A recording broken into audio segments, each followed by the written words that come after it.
औज़ुबिल्लाहि मिनश्शैतानिर्रजीम बिस्मिल्लाहिर्रहमानिर्रहीम। अस्सलाम वालेकुम वरहमतुल्लाहि वबरकातुहू। आज मैं अपने तमाम सुनने वाले नाज़रीन के लिए 3 लोगों पर इसमें ग़रामी, अल्लाह के इसमें ग़रामी और इसमें आज़म लेकर हाज़िर हुई हूँ।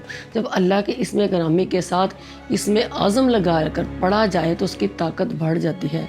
जब ताकत बढ़ जाती है तो फिर अल्लाह की रहमत जोश मारती है और अल्लाह से जो मांगो अल्लाह अता करता है। और ये अमल लौंग पर नमाज असर के बाद कर सकते हैं। अगर आप बहुत परेशान हैं, फ़िक्र व फाका की वजह से, तंग दस्ती की वजह से कोई हल नज़र नहीं आ रहा, तो आप ये अमल कीजिए, इंशाअल्लाह आपको बहुत ज़्यादा फ़ायदा होगा। जब मैं ये बता रही हूँ नमाज असर के बाद ये करना है, अगर आपको करने के 8-10 दिन बाद फ़ायदा नज़र आ रहा है तो इन्हीं लोगों पर आप दोबारा फिर इसी तरह पढ़ाई कर सकते हैं।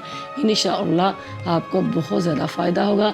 अल्लाह ताला गैबी ख़जानों से आपको रिज़्क़ अता फरमाए। नमाज असर के बाद इसलिए करना कि अल्लाह ताला ने नमाज असर ना छोड़ने का हुक्म दिया गया है। अल्लाह ताला की तरफ से नमाज असर ना छोड़ने का हुक्म है, इसलिए कि असर के टाइम हज़रत आदम अलैहिस्सलाम की दुआ कबूल हुई और हज की कबूलियत का भी यही टाइम है। लिहाजा इस अमल को आपने नमाज असर के बाद ही करना है। सबसे पहले आपने बावज़ू होकर असर की नमाज के बाद, फ़ारिग होकर असर की नमाज पढ़ने के बाद किबला की तरफ रुख करके तो आप बैठे हैं। इसी तरह आपने 3 लोग हाथ पर रख लेने हैं, सीधे हाथ पर 3 लोग रख लेने हैं, हाथ की हथेली पर। उसके बाद आपने 3 मरतबा बिस्मिल्लाह शरीफ, 3 मरतबा दुरूद पाक, उसके बाद 41 मरतबा आपने या अल्लाहु या रज़्ज़ाक़ु, इस इसम को जब या अल्लाहु या रज़्ज़ाक़ु को पढ़ना है, इसको आपने एक तसव्वुर करना है। उसके बाद या अल्लाहु या वहाबु पढ़ के इसको एक तसव्वुर करना है।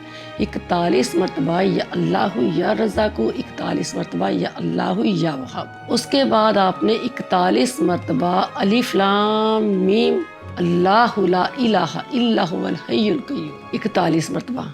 इसके बाद 3 मरतबा दुरूद पाक पढ़ के जब आप इसमें आज़म के साथ ये पढ़ाई करेंगे तो इस इसमें आज़म की इतनी फजीलत है, इतना अल्लाह के यहाँ ऊंचा मकाम है और उस वक़्त नमाज असर के टाइम आपकी दुआ रद्द नहीं की जाएगी। इसके साथ कोई भी दुआ की जाए तो कभी रद्द नहीं होती। उसके बाद आपने 3 लोगों के ऊपर दम कर देना है। जहाँ आप राशन वगैरह रखते हैं वहाँ कागज़ में, साफ़ कागज़ में लपेट कर वहाँ रख दें, या फिर जहाँ आप रकम वगैरह रखते हैं वहाँ रख दें। उसके बाद जब भी आपने नमाज़ पढ़नी है उस वक़्त 3-3 मरतबा आपने अलिफ लाम मीम अल्लाहु ला इलाहा इल्ला हुवल हय्युल क़य्यूम अव्वल आखिर 3-3 मरतबा दुरूद इब्राहिम के साथ पढ़ लेना है और अल्लाह से दुआ करनी है कि अल्लाह इसमें आज़म के सदक़े मेरे घर में बरकत अता फरमा, मेरे रिज़्क़ में बरकत अता फरमा। अल्लाह ताला आपको गैब के ख़जाने से रिज़्क़ अता फरमाएगा। अगर आपको फ़ायदा होता नज़र आ रहा है तो आप 8 दिन के बाद, 10 दिन के बाद फिर दोबारा यही पढ़ाई इसी लौंग पर कर सकते हैं। अगर इसी लौंग पर नहीं करना, और भी लौंग पर पढ़ के इसी तरह 3 लौंग पर पढ़ के वहाँ रख दें। इंशाअल्लाह अल्लाह आपके लिए गैब से रिज़्क़ के फ़ज़ल रब्बी के शान करीम के तमाम दरवाज़े खोलेगा। इंशाअल्लाह मेरी भी दुआ है कि अल्लाह आपको हर वो नेमत अता करे जिसकी आपको ख्वाहिश है। व आखिरु दावाना अनिल हम्दुलिल्लाहि रब्बिल आलमीन।